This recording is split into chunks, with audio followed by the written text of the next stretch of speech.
MDS university Ajmer के BA part first के political science paper second के विद्यार्थी एक बार हम फिर आमने सामने हैं। मनुस्मृति की हम चर्चा कर रहे हैं। मैं डॉक्टर मनोज अवस्थी, सम्राट पृथ्वीराज चौहान गवर्नमेंट कॉलेज अजमेर में पॉलिटिकल साइंस पढ़ाने का प्रयास करता हूँ। आज हम मनु की जो परराष्ट्र नीति है, जिसे आप वर्तमान भाषा में यदि जोड़ें तो जिसे आप विदेश नीति कहेंगे, उसके संदर्भ में कुछ बात करें। दूत और गुप्तचर व्यवस्था।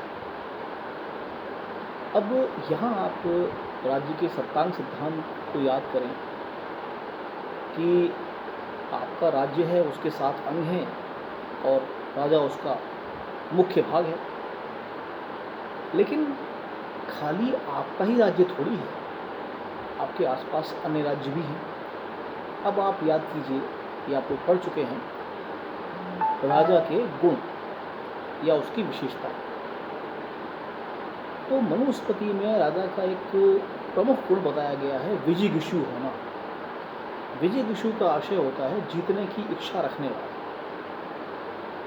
यानी चाहे साम्राज्य के विस्तार की दृष्टि से हो, शत्रु को दंडित करने के लिए हो, राज्य की क्षमताओं में वृद्धि करने के लिए हो, राजा में वीरोचित गुण होने चाहिए ताकि वो राज्य के विस्तार, विकास और भविष्य के कार्यक्रमों की योजनाओं के लिए सदैव तत्पर रहे। वो योद्धा हो, पीछे हटने वाला ना हो। ये तो एक पहलू हुआ। अब यहाँ इस चीज़ को आप यूँ लीजिए कि आपके राज्य के जो आसपास के राज्य हैं, उनमें आपके शत्रु भी हैं, उनमें आपके मित्र भी हैं, उनमें वो राज्य भी हैं जो तटस्थ हैं, जिनका आपसे ना कोई दोस्ती है ना कोई बैर है। लेकिन आपके दूत इन सब राज्यों में होते हैं। ठीक वैसे ही उन राज्यों के दूत आपके राज्य में होते हैं। तो आज का जो व्याख्यान है, हम इस दूत व्यवस्था और गुप्तचर व्यवस्था पर रखेंगे। अब आप ये समझिए, दूत का प्रमुख कार्य क्या है। आप चाहे वर्तमान की बात करें या उस बीते हुए कल की, आप ये पाएंगे दूत दूसरे राज्य में राज्य को प्रतिनिधित्व देता है। राजा तो उस राज्य में है नहीं, ना उसकी मंत्रिपरिषद है, ना उसके सेनापति हैं। तो उस राज्य में आपका प्रतिनिधित्व कौन कर रहा है? वो कर रहा है वो दूत, जो उस राज्य में आपने नियुक्त किया है। तो इससे आप इस बात का अंदाज लगा रहे होंगे या लगा सकते हैं काफ़ी आसानी से कि वो बहुत ही योग्य व्यक्ति होना चाहिए। हर किसी व्यक्ति को इसमें कुछ गुण ना हो, आप दूत नहीं बना सकते, वरना वो संबंधों को खराब और ख़राब भी कर सकता है, या वो बने बनाए संबंध बिगाड़ भी सकता है। हो सकता है कि यदि आपका दूत ठीक ना हो तो जो मित्र राष्ट्र हैं वो आपके शत्रु हो जाए। यहाँ अब मैं आता हूँ दूतों की योग्यता पर। हर व्यक्ति को आप दूत नियुक्त नहीं कर सकते। तो यहाँ आप ध्यान रखें, मनु ने इस विषय पर दूतों की योग्यताओं पर विशेष बल दिया है। जैसे उन्होंने दूत का एक मुख्य गुण बताया है, वाचाल नहीं होना, यानी ऐसा व्यक्ति जो सुने ज़्यादा बोलेगा। आपने एक अंग्रेजी की कहावत सुनी होगी कि जैसे ही मछली मुंह खोलती है कांटे में फंस जाती है।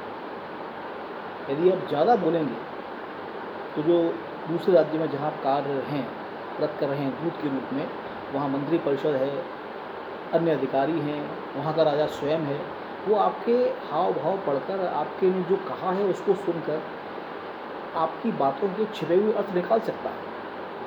तो दूत का एक मुख्य गुण बताया है मनुस्मृति में कि वो ज़्यादा वाचाल ना हो। दूसरा, वो बहुत अच्छे किस्म का पर्यवेक्षक हो, ऑब्जर्वर हो। ऑब्जर्वर इस रूप में, पर्यवेक्षक इस रूप में कि दूसरे राज्य में जहाँ वो नियुक्त है, वहाँ के जो बड़े पदाधिकारी हैं वो उनसे मिलता होगा, राजा है, मंत्रिपरिषद के अन्य सदस्य हैं, वहाँ के युवराज हैं, राजकुमार हैं, जब वो इन लोगों से मिले तो उनकी आंगिक जो क्रियाएं हैं उनका इसको विश्लेषण करना आता हो। कई बार ऐसा होता है, आप मनोविज्ञान में यदि जाएं तो पढ़ें कि खाली आप जिह्वा से नहीं बोलते, बल्कि आपके आंगिक हाव भाव, आपको क्या पसंद आ रहा है, क्या पसंद नहीं आ रहा है, आपकी शारीरिक चेष्टाएं, ये भी बहुत कुछ बताती हैं आपके बारे में। दूध का एक गुण ये बताया गया है कि वो कड़ी निगाह रखे और उसके पास इन चीज़ों को समझने की और उनका विश्लेषण करने की क्षमता। तीसरा गुण, राष्ट्रभक्त, किसी भी स्थिति में अपने देश के सम्मान पर समझौता नहीं करने वाला। अगला गुण, लोभी ना हो। दूसरे राज्य में आप काम कर रहे हैं, आप दूत के रूप में कार्यरत हैं, तो आपके राज्य का तो आप पर नियंत्रण नहीं है प्रत्यक्ष, तो वहाँ आप किन से मिल रहे हैं, आपको कौन से प्रलोभन दिए जा रहे हैं और उनके प्रति आपकी प्रतिक्रिया क्या है, ये बड़ी महत्वपूर्ण है। किसी लालच में, किसी लोभ में, किसी दबाव में तो आप नहीं आते। ये गुण दूत का है। और आखिरी जो गुण है, अपने राज्य के जो राज्य के हित हैं वो उनका संरक्षण भली भांति करना जानता हो। देखिए, कई बार ऐसा होता है कि जिस राज्य में दूत कार्यरत है, यदि वहाँ का राजा आपसे कुछ जानना चाहता है या कोई साम दाम भेद और दंड की योजना बना रहा है या बनाना चाह रहा है, तो ये दूत का दायित्व है कि वो ये देखे कि नज़दीक का लाभ या दूर की हानि, या कोई ऐसा समझौता या सौदा करने से भविष्य के लाभ मिल सकते हैं, तो उसमें इतनी राजनीतिक समझ होनी चाहिए कि वो उन्हें सुलझाने में सक्षम। या यदि उसे लगे कि ये राज्य मेरे अधिकार क्षेत्र से बाहर है ये कार्य, तो वो तुरंत अविलंब अपने राज्य में इसकी सूचना प्रेषित कराए कि वहाँ ये गतिविधि हो रही है, स्वयं निर्णय ना करे। और यदि कोई ऐसा मामला है जहाँ उसे निर्णय करना है, तो वहाँ एक चीज़ का ध्यान रखें कि जिस राज्य का वो दूत है वहाँ के हित दायरे में ना आए। तो ये दूतों के विषय में हमने आपसे आज बात की है। बाकी कुछ जो व्यवस्थाएं हैं, जैसे गुप्तचर, गुप्तचर व्यवस्था राजा के आँख नाक कान होते हैं, राज्य के भीतर भी और राज्य के बाहर भी।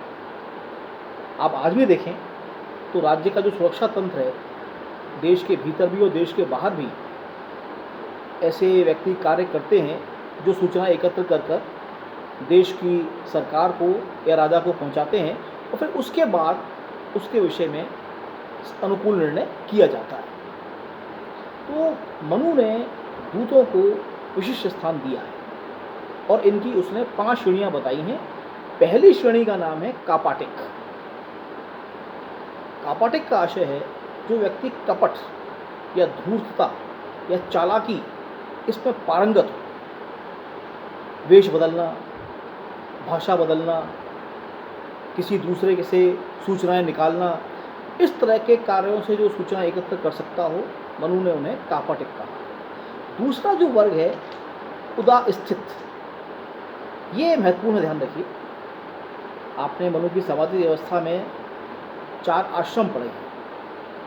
चौथा आश्रम है संन्यास आश्रम। जब व्यक्ति अपना घर परिवार छोड़कर बिल्कुल समाज की तरफ निकल जाता है, सारे मोह से मुक्त हो जाता है। लेकिन आप ध्यान रखें कि ऐसा हर व्यक्ति नहीं कर पाता। मनु ने मनुस्मृति में लिखा है कि जो संन्यास आश्रम से पतित हो जाए, इसे उसने उदास्थित कहा है। यानी वो व्यक्ति जो संन्यास आश्रम के नियम कायदों की पालना ना कर पा रहे हों, यदि वे राज्य के लिए गुप्तचर का कार्य करते हैं तो उन्हें उदास्थित कहा जाएगा। तीसरी श्रेणी है गृहपति, यानी ऐसे कृषक भी हैं, व्यवसायी भी हैं, जिनके पास आजीविका नहीं। आप आज भी देखें तो आपको बहुत से ऐसे लोग मिलेंगे कि जिन्हें कृषि कार्य तो आता है पर उनके पास भूमि नहीं, तो उनकी आजीविका चले कैसे। मनुस्मृति ये मानती है कि ऐसे जो राज्य के गुप्तचर हैं, उनको उन्होंने गृहपति कहा, यानी जीविका रहित किसान। चौथी श्रेणी है व्यापारी, यानी वे व्यापारी, व्यापार में घाटा हो गया हो, लगाने के लिए पूंजी ना हो, व्यवस्था ना हो, उनके पास कोई संगठन ना हो, तो व्यापार कैसे करें। लेकिन व्यापारी गुण है उनके पास, पर व्यापार करने के साधन नहीं, उन्हें उसने नाम दिया है व्यापारी। ये भी गुप्तचर के रूप में आजीविका प्राप्त कर सकते हैं और राज्य की सेवा कर सकते हैं। और चौथा और अंतिम प्रकार है तापस, यानी जो तपस्वी के वेश में दूसरे राज्यों में जाते हों, सूचनाएं एकत्र करते हों और आपके राज्य को प्रदान करते हैं। ये 5 श्रेणियाँ गुप्तचरों की मनुस्मृति में बताई गई।